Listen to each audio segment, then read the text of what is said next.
कार्तिक मास का शुभ समय था। आकाश में दीपों की रेखा सजी थी। वातावरण में गंगा जल से शुद्धता और भक्ति की सुगंध फैली थी। हर घर में तुलसी चौरा को सजाया जा रहा था।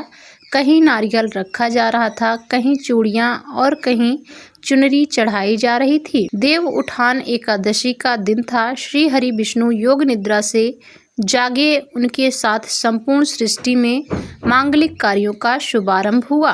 देव ऋषि और ब्रह्मचारी सभी आनंद में डूबे हुए थे, किंतु उसी समय तुलसी माता ने शांत स्वर में भगवान विष्णु से निवेदन किया, प्रभु इस बार देव उठान एकादशी रविवार को पड़ी है और आप जानते हैं कि रविवार को मेरे पत्ते तोड़ना या मुझ पर जल चढ़ाना वर्जित माना जाता है। तो क्या मेरे भक्त इस दिन मेरा विवाह कर पाएंगे? क्या मैं इस दिन वरमाला धारण कर सकूंगी? उनकी आंखों में भक्ति का सौंदर्य था, पर प्रश्न की हल्की चिंता भी थी।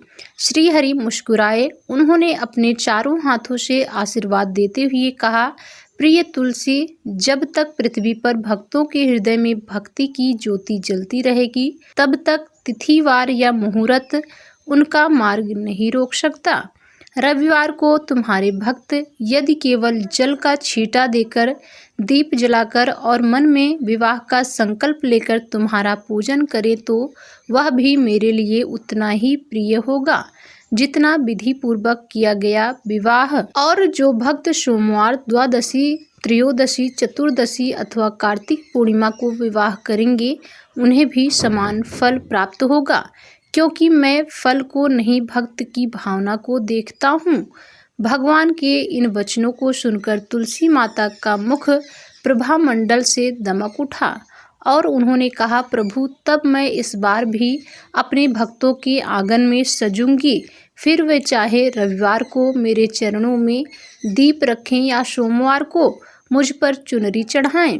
मैं उनके घर में आनंद और वैकुंठ तुल्य सुख लाऊंगी। भगवान विष्णु ने मंद मंद मुस्कान से कहा, ऐसा ही होगा तुलसी, क्योंकि तुम्हारा नाम लेने मात्र से ही मेरे भक्तों के पाप जो नष्ट हो जाते हैं और विवाह के दिन तुम्हारे साथ मैं स्वयं उनके द्वार पर आता हूँ। इस प्रकार तुलसी माता और भगवान विष्णु ने यह संदेश दिया कि देव उठनी एकादशी से कार्तिक पूर्णिमा तक जिस दिन भी भक्त सच्चे भाव से तुलसी विवाह करेंगे, उन्हें वही पुण्य और वही सुख प्राप्त होगा, चाहे रविवार को केवल संकल्प और दीपदान करें या फिर सोमवार को पूर्ण विधि विधान सहित विवाह करें। दोनों ही दिन तुलसी माता श्री हरि विष्णु को समान रूप से प्रिय हैं और तुलसी जी के पास बैठा हुआ हर भक्त उस रात यही अनुभव कर रहा होगा कि जैसे भगवान स्वयं कह रहे हों, जहाँ तुलसी वहाँ मैं हूँ, जहाँ भक्ति और वहीं वरदान है। तो प्रिय श्रोताओं, इस बार रविवार के दिन तुलसी विवाह का संयोग पड़ रहा है, लेकिन जो भक्त रविवार के दिन विवाह न करना चाहें, वह अन्य दिनों में भी तुलसी जी का विवाह कर सकते हैं। आइए जानते हैं तुलसी विवाह के सभी शुभ मुहूर्तों के बारे में। हिंदू पंचांग के अनुसार इस बार द्वादशी तिथि 2 नवंबर रविवार को सुबह 7:32 से शुरू हो रही है और द्वादशी तिथि का समापन 3 नवंबर सोमवार को सुबह 5:07 पर हो रहा है। तुलसी जी के विवाह के लिए ब्रह्म मुहूर्त या फिर शाम का गोधूली मुहूर्त उत्तम माना जाता है। ऐसे में जो लोग दसवीं तिथि मिली हुई एकादशी के दिन यानी 1 नवंबर शनिवार को तुलसी जी का विवाह करना चाहते हों, वे शाम को 5:36 से 6:54 के बीच में विवाह कर सकते हैं। और रविवार के दिन तुलसी जी के विवाह का शुभ मुहूर्त शाम का ही रहेगा, शाम 5:35 से 6:53 तक। और इस बार 3 नवंबर सोमवार को तुलसी विवाह के 2 शुभ मुहूर्त प्राप्त होंगे।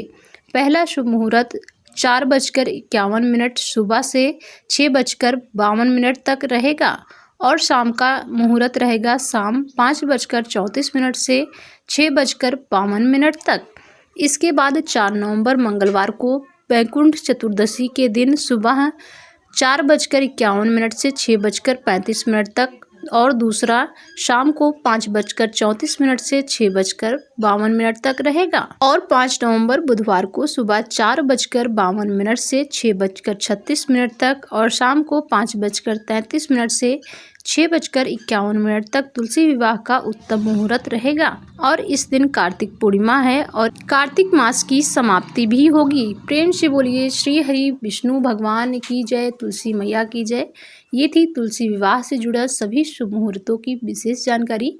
वीडियो अच्छी लगी हो तो वीडियो को लाइक और चैनल को सब्सक्राइब जरूर करें, जिससे ऐसी पूजा पाठ व्रत नियम से जुड़ी सभी लेटेस्ट वीडियो आपको सबसे पहले मिल सके।